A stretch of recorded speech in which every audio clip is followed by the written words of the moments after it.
Hello hello.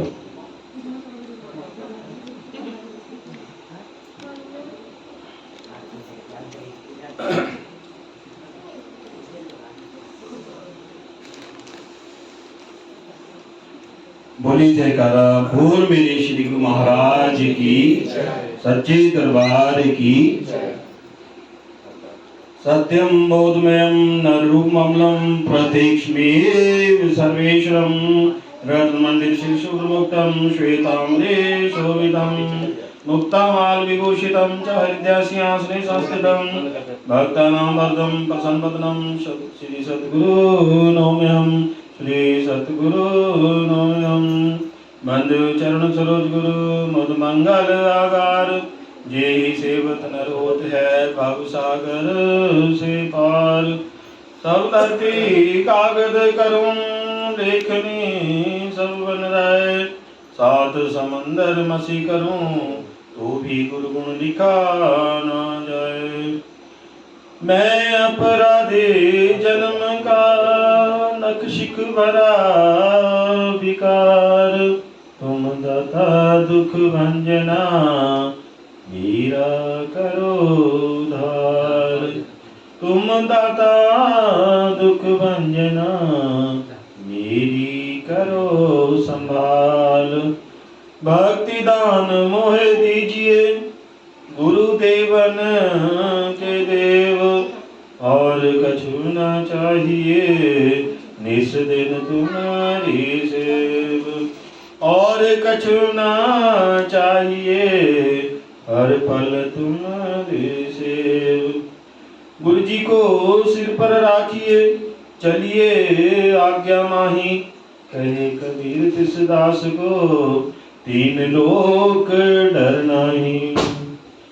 मन मंदिर में विराजमान श्री सतगुरु भगवान जी का पावन दर्शन करते हुए अपनी वाणी को अपनी रचना को पवित्र करने के लिए अपने ध्यान को श्री गुरु चरणों में जोड़ने के लिए अपने दोनों हाथ खड़े करते हुए प्रेम सहित ऊंचे स्वर में जय घोष करेंगे। बोलिए परमहंस दयाल जी महाराज की जय, नगले निवासी भगवान की जय, अम्बाला वाले सतगुरु महाराज की जय। धन्यवाद। परम आदरणीय परम पूजनीय प्रातः स्मरणीय हृदय सम्राट रूहानियत के शहंशाह दया के सागर श्री सतगुरु भगवान जी के पावन श्री चरणों में बैठे भक्ति में गुरुमुख भाई बहनों बुजुर्गों व बालवृंद, आप सभी किस्मत वाले हैं, भाग्यशाली हैं। श्री सतगुरु भगवान जी ने आज हम सभी पर दया की है, मेहर की है, कृपा की है कि हमें श्री गुरु महाराज जी का पावन सत्संग का लाभ मिल रहा है, संतों का संग मिल रहा है। सत्संग सुनने से मन पवित्र होता है, मन साफ होता है। जैसे किसी बर्तन में यदि हमने कोई पदार्थ डालना है तो उसको साफ करना जरूरी है, उसी तरह से नाम का अमृत भरने के लिए मन को पवित्र करना जरूरी है, साफ करना जरूरी है। संतों का संग शुभ होता है, संत चलता फिरता तीर्थ होते हैं। जहां सत्संग हो वहां प्रयागराज बनता है। परमात्मा की कृपा जिस घर पर होती है, जहां ज्योत जगती है, जहां भजन कीर्तन होता है, जयकारा लगता है, वहां परमात्मा साक्षात होते हैं। सत्संग क्या है? सत्य के मार्ग पर चलने वाले संत महापुरुषों का संग करना, सत्य के साथ जुड़ना, परमात्मा से जुड़ना, परमात्मा को याद करना, परमात्मा के दरबार में अपनी हाजिरी लगाना। दिन रात में हम 24 घंटों में 24,000 श्वास लेते हैं। अपनी श्वासों की पूंजी को लेखे में लगाना ही सत्संग है। आज की अभी की ये बड़ी शुभ घड़ियां हैं, बड़ी सुलक्षणी घड़ियां हैं। कि ये श्वासों की जो घड़ियां हैं ये हमारे लेखे में जुड़ेंगी, हमारे खाते में जुड़ेंगी। जैसे बैंक में हम अपने खाते में जितने रुपए जमा करते हैं उतने ही निकाल सकते हैं, नाम की कमाई ये हमारे साथ जाएगी।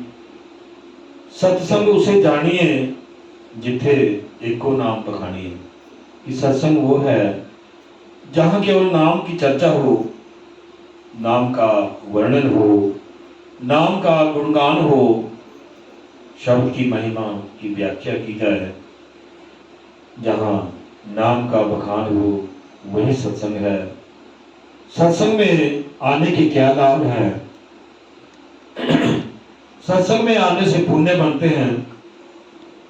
संत मिलन को जाइए तज माया विमान, जेते जेते कदम धरो 100 यज्ञ समान। एक एक कदम का 100 अश्वमेध यज्ञ का पुण्य मिलता है। लेकिन मन में धन बल विद्या रूप रंग जाति गाड़ी बंगला बैंक बैलेंस इसका अभिमान ना हो, अहंकार ना हो। सत्संग सुनने से हमारे करोड़ों पाप नष्ट होते हैं। एक घड़ी आधी से बुनियाद तुलसी संगत साध की कटी कोटि अपराध। कि एक घड़ी जो 24 मिनट की होती है, आधी घड़ी 12 मिनट की और पुनः आध 6 मिनट की, कि चाहे हम थोड़े ही समय के लिए सत्संग सुने, हमारे पूर्व जन्मों के करोड़ों अपराध कट जाते हैं। सत्संग रूपी एक मसाला पापा दी जड़ काटने वाला, कि सत्संग सुनने से पाप जड़ से नष्ट होते हैं। पापों का जो भारी बस्ता है वो हल्का हो जाता है। पिछले कई जन्मों के पाप समूल नष्ट हो जाते हैं। बिन सत्संग विवेक ना हुई, राम कृपा बिना सुलभ ना सोई। सत्संग से ज्ञान प्राप्त होता है और ज्ञान से हमारा विवेक जागृत होता है। अच्छे बुरे का ज्ञान हो जाता है।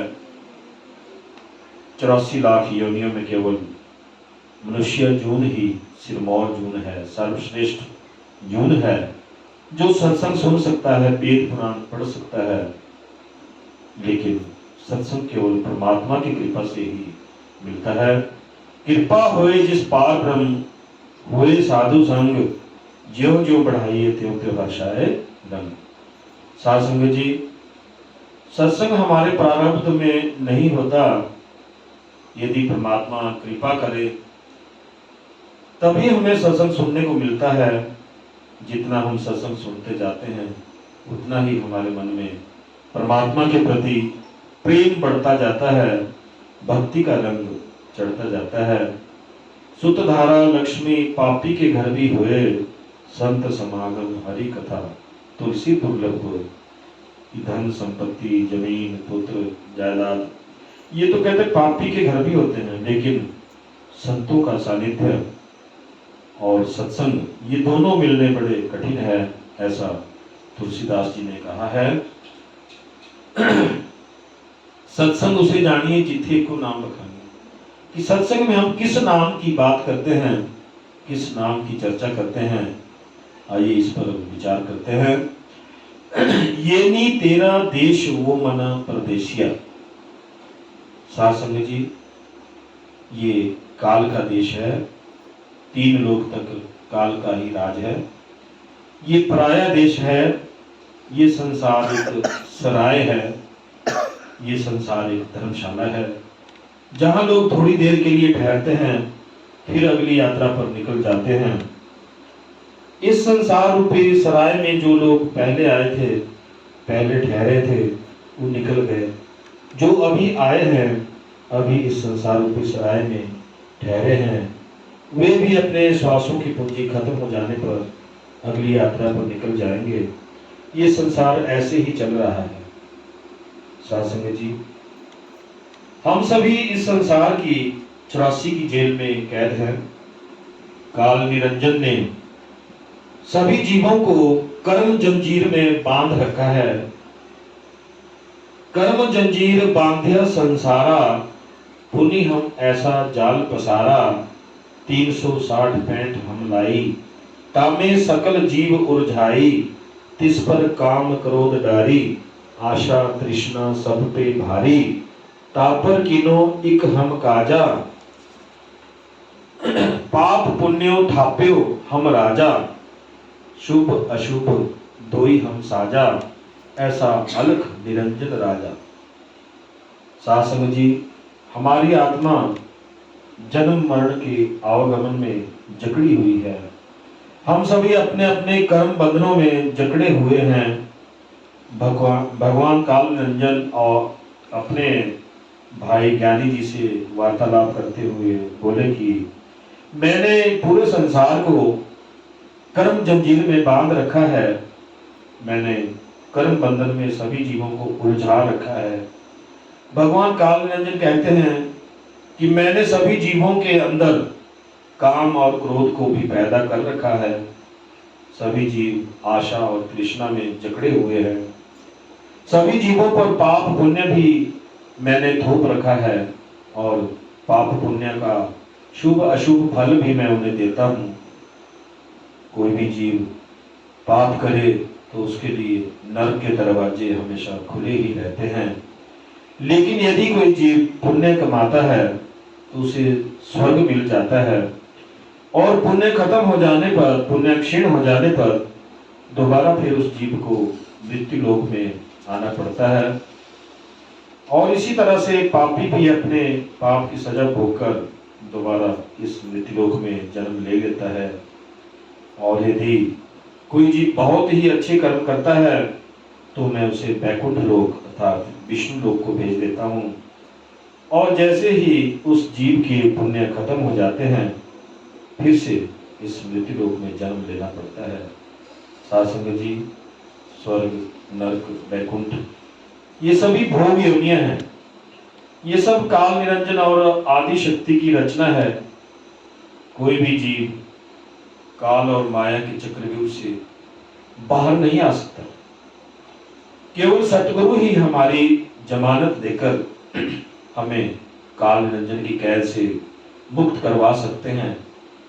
जब हम किसी संत महापुरुष से, सतगुरु से नामदान की युक्ति हासिल करते हैं, नाम दीक्षा लेते हैं, तो सतगुरु अपने नाम की कमाई का कुछ हिस्सा हमारी जमानत के रूप में काल निरंजन को दे देते हैं और उस जीवात्मा को बरी करवा लेते हैं, मुक्त करवा लेते हैं। सासंग जी, हम सतपुरुष की संतान है, परमात्मा की संतान है, हम शहंशाह के बच्चे हैं, लेकिन ज्ञान ना होने के कारण काल निरंजन के इस देश में धक्के खा रहे हैं। हम उस परमात्मा से बिछुड़कर, उस सतपुरुष से बिछुड़कर माया के जाल में उलझे हुए हैं। इस संसार में आकर हमारी आत्मा ने मन का साथ ले लिया। हमारा मन इंद्रियों के भोगों, विषयों, विकारों, शराबों, कबाबों, दुनिया के धंधों का आशिक है। मन जो भी कर्म करता है उसका नतीजा साथ साथ आत्मा को भी भुगतना पड़ता है, क्योंकि आत्मा और मन की गांठ बंधी हुई है। सासंग जी, हमारा मन काल का एजेंट है। मन ने हमारी आत्मा को अपने वश में कर रखा है, कैद कर रखा है। मन और आत्मा की गांठ को खोलना जरूरी है, वज्र कपाट को खोलना जरूरी है। काल निरंजन ने मन के पहरे में हमारी आत्मा को कैद कर रखा है, ताला लगा रखा है। तो चाबी किसके पास है? सतगुरु हाथ विच घट दी चाबी, लगाया खुली जांदा ताला। सासंग जी, मन और आत्मा की गांठ को खोलने की जो युक्ति है, जो चाबी है, वो संत महापुरुषों के पास है। इसका भेद संतों के पास है। कौन से ताले में कौन सी चाबी लगेगी? जिस चाबी से ताला लगाया गया था उसी चाबी से ताला खुलेगा। किस तरकीब से मन और आत्मा की गांठ खुलेगी, ये युक्ति संत महापुरुष ही अच्छी तरह से जानते हैं। संत महापुरुष, साधु महात्मा कौन होते हैं, पूर्ण सतगुरु कौन है, इसके बारे में कहा गया है, साधु वही जो काया साधे, आलस और वाद विवाद त्यागे। पलटू साहब कहते हैं, धुन आने जो गगन की, सो मेरा गुरुदेव। गुरु नानक जी ने भी समझाया है, कह नानक वही सतगुरु पूरा, बाजे ताके अनहद दूरा। स्वामी जी महाराज आगरा वाले, इन्होंने भी अपनी वाणी में पूर्ण गुरु की पहचान इस प्रकार बताई है, शब्द कमावे सो गुरु पूरा, उन चरणन की भोजा धुरा। कि ऐसा गुरु पूर्ण गुरु है जो शब्द का अभ्यासी हो, जिसके अंदर सच्चा नाम प्रकट हो गया हो, शब्द से जो जुड़ गया हो, वही पूर्ण गुरु है, वही सच्चा गुरु है।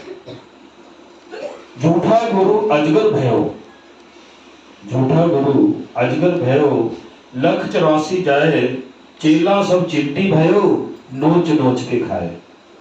कि जो झूठा गुरु है और जो उसके जो चेले हैं, उनकी दोनों की ही 84 नहीं कटती। जो झूठा गुरु है वो अजगर बनता है अगले जन्म में, और चेले सब चिंटियां बनती है, जो जिंदा ही उस अजगर को नोच नोच के खा जाती है। जो पूर्ण गुरु होने का नाटक करता है, नाम दीक्षा देता है, अगले जन्म में अजगर बनेगा। 84 किसी की भी नहीं कटेगी, ना गुरु की ना चेले की। सभी चेलों का अगला जन्म चिंटी के रूप में होगा, जो उस अजगर को, उस झूठे गुरु को जिंदा ही नोच नोच कर खा जाएंगे। साध संगत जी, हमें तो पूर्ण गुरु मिले हैं, पूर्ण सतगुरु मिले हैं। संत महापुरुष परमात्मा के भेजे हुए फरिश्ते होते हैं, जो परमात्मा में लगे रहते हैं, पुरुषार्थ में लगे रहते हैं, किसी के साथ वाद विवाद नहीं करते। वे हमारे अंदर उस परमात्मा की भक्ति का शौक और प्यार पैदा करने और इस देह के बंधनों से आजाद करके हमें परमात्मा से मिलाने के लिए आते हैं। गोविंद मिलन की यही तेरी परिया, यही तेरा अवसर, अवर काज तेरे कितने काम, मिल साध संगत भज केवल नाम। मन और आत्मा की गांठ खोलने की युक्ति हमें संत ही बताते हैं, जिसे वर्णात्मक नाम कहा जाता है। इसी नाम का सिमरन करने को कहा जाता है। आज्ञा चक्र पर ध्यान लगाने का तरीका भी बताया जाता है, जिस पर बिना कोई नागा किए निरंतर ध्यान लगाना जरूरी होता है। भजन बंदगी करना जरूरी होता है। साध संगत जी, जो गुरु की शरण में नहीं जाते, गुरु की शरण में नहीं आते, नाम दीक्षा नहीं लेते, उन्हें नीच योनियों में, अधम योनियों में जन्म लेना पड़ता है। सूअर, कुत्ता, बैल, सियार, सर्प और विष्ठा का कीड़ा इत्यादि नीच अधम योनियों में जन्म उसे मिलता है। श्वास श्वास सिमरो गोविंद, मन अंतर की उतरे चिंद। कि हमारा कोई भी श्वास जो है खाली ना जाए। हर रोज प्रातः अमृत बेला में भजन बंदगी में बैठना चाहिए, ताकि हमारा मन पवित्र हो जाए, हमारी आत्मा पवित्र हो जाए, उस परमात्मा से मिलने की योग्य हो जाए, उस परमात्मा के मिलने के काबिल हो जाए। भजन बंदगी के लिए अमृत बेला संभालना बहुत जरूरी है।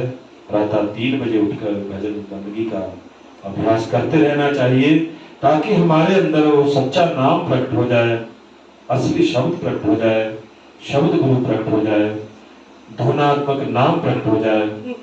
जैसे जो विद्या रूपी जो धन है हम सबके अंदर होता है, वैसे ही जो धनात्मक शब्द है, जो सच्चा नाम है, वो हम सबके अंदर सुप्तावस्था में होता है। बस उसे गुरु की आज्ञा में चलकर, गुरु की आज्ञा में रहकर प्रकट करना होता है।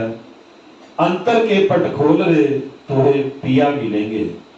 निरंतर भजन बंदगी करने से वज्र पाठ खुल जाता है। वज्र का पाठ खोलते ही अंतर्मुखी होने से घंटा, शंख, मृदंग, बांसुरी, बीना इत्यादि स्टेज बाय स्टेज न्यारी न्यारी अनहद की धुन सुनाई देती है। अनहद की धुन प्यारी रे साधो, अनहद की धुन प्यारी रे। पहले पहले रलमल बाजे, पाछे न्यारी न्यारी रे। अनहद की धुन प्यारी साधो, अनहद की धुन प्यारी रे। वज्र का पाठ खोलते ही मधुर संगीत की झनकार सुनाई देती है, गूंज सुनाई देती है। धुन आ रही गगन से, तो सुन ले जरा लगन से। जेतु सचखंड जाना है। ये ध्वनि की झनकार जब एक बार शुरू हो जाती है तो 24 घंटे ये मधुर संगीत हमारे कानों में सुनाई देता है। ये बिना साज की आवाज है जो सचखंड से आती है, दुर्धाम से आती है, सतदेश से आती है, परमात्मा के घर से आती है, सच्चिदानंद के सच्चे दरबार से आती है। अंधेरा झटता हुआ धुंधला धुंधला सा प्रकाश भी दिखाई देने लगता है। परमात्मा जो कि प्रकाश स्वरूप है, ज्योत स्वरूप है, उसके दर्शन भी होने लगते हैं। अब ध्यान में, भजन बंदगी में, मेडिटेशन में आनंद आने लगता है। अंतर ज्योत निरंतर वाणी, सच्चे साहेब संग लीव लगाए। साध संगत जी, हमारे अंदर बिना तेल बिना बाती की ज्योत जग रही है और लगातार ध्वनि सुनाई देती है। उस मधुर संगीत की गूंज और झनकार 24 घंटे हमारे कानों में गूंजती है। बस वही सच्चा नाम है, उसी के साथ अपनी लीव लगानी है और उस सच्चे नाम के साथ अपनी सुरती को जोड़ना है, उस मधुर संगीत को सुनना है। सच्चा नाम प्रकट होते ही साधक अंतर्मुखी होने लगता है, संसार से मोह कम हो जाता है और आध्यात्म में रुचि बढ़ जाती है। साध संगत जी, केवल नाम की कमाई ही हमारे साथ जाएगी। नाम की कमाई करने से हमारा ये जीवन भी सुखमय होगा और परलोक भी सुहेला होगा। इसलिए सभी सत्संगी भाई बहनों से मेरी बार बार यही प्रार्थना रहती है कि संसार में रहते हुए, गृहस्थ में रहते हुए अपनी दिनचर्या के काम भी करो, अपने जो डेली के हमारे काम है रूटीन के उनको भी करो। सुबह अमृत बेला में उठो, अमृत बेला संभालो, 3 बजे जागो और भजन बंदगी में बैठो। आज्ञा चक्र पर अपना ध्यान लगाओ, भजन पाठ खोलो और अपने अंदर उस सच्चे नाम को प्रकट करो। बोली जयकारा बोल मेरे श्री गुरु महाराज की।